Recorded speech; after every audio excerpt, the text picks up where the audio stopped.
Hi, it's me again with Corel tips and tricks. Somebody sent me this and they want to make this like a vector.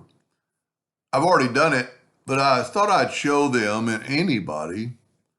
This bitmap was not cropped proportionally to the size. You can see it's off. This is the center of the page and you can see the blue circle is not. So how do we get a better crop?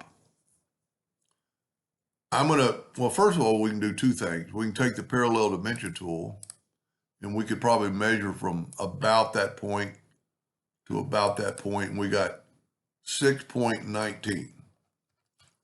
So I'm going to take that away so it won't interfere.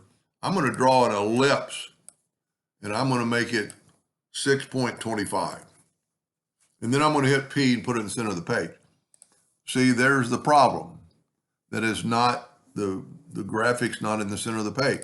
But if we set our nudge factor on something low like 0.01, we can move that circle and get it a lot closer to the center of the object.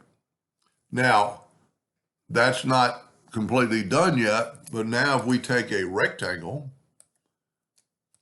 and make it 6.25, and then I'm going to hit P and see how it's off.